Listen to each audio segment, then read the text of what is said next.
నమస్తే అందరికి. ప్రెజెంట్ వచ్చేసి పత్తి నాటి 20-30 రోజుల మధ్యలో ఉంది. ఈ 20 రోజుల నుంచి 30 రోజుల పైరుకు ఏ విధంగా స్ప్రే చేసుకుంటే మనకు బాగుంటుంది? ఈ ఫస్ట్ స్ప్రే ఏది చేసుకుంటే బాగుంటుంది అని ఈరోజు మనం టాపిక్ మాట్లాడుకుందాం. ఫస్ట్‌లో వచ్చేసి చాలా మటుకు పత్తి నాటి 25 రోజులు, 30 రోజుల మధ్య స్టేజ్‌లో ఉంది. దాదాపుగా నాటి. మనం ఫస్ట్ స్ప్రేయింగ్ వచ్చేసి మనకొచ్చేసి గ్రోత్ రావాలి. ఏదైనా దోమ ఉంటే దోమ పోవాలి. నల్లి, పేను పోవాలి. ఇప్పుడొచ్చేసి కొద్దిగా ఎండలు ఎక్కువున్నాయి కాబట్టి నల్లి, దోమ, జిగి కొద్దిగా అక్కడక్కడ పడింది కూడా ఆస్కారం ఉంది. మనం ఫీల్డ్‌కి వెళ్లి చూడడం జరుగుతుంది.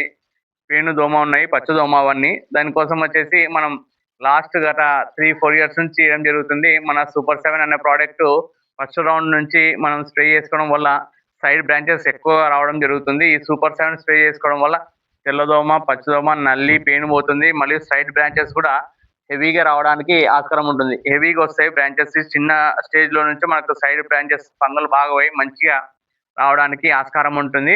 అలాగే దీనిలోకొచ్చేసి మనము ఏదైనా మ్యాక్స్ గానీ 1919 గానీ స్ప్రే చేసుకోవడం వల్ల కూడా న్యూట్రియన్స్ లోపం ఉంటే కూడా దాన్ని మనం కంట్రోల్ చేసుకోవడానికి ఆస్కారం ఉంటుంది. ఈ సూపర్ 7, ఈ 1919 గానీ, మ్యాక్స్ గానీ స్ప్రే చేసుకోవడం వల్ల చెట్టు ఆరోగ్యకరంగా ఉంటుంది. ఆరోగ్యంగా పెరుగుదల ఉంటుంది. మంచి సైడ్ బ్రాంచెస్ లేదా ఒకవేళ కొద్దిగా మనకు ఎండు తెగులు ఒకవేళ కనపడుతుంటే కూడా మనం సాఫ్ట్ కార్బనిజం కూడా స్ప్రే చేసుకోవడానికి కూడా ఆస్కారం ఉంటుంది. ఈ సూపర్ 7 సాఫ్ట్ గాని స్ప్రే చేసుకోవచ్చు. కొద్దిగా ఎండాకుంది, కొద్దిగా చెట్లు ఎండిపోవడం లాగా ఉంటే కూడా మనం సాఫ్ ప్లస్ సూపర్ 7 స్ప్రే చేసుకోవచ్చు.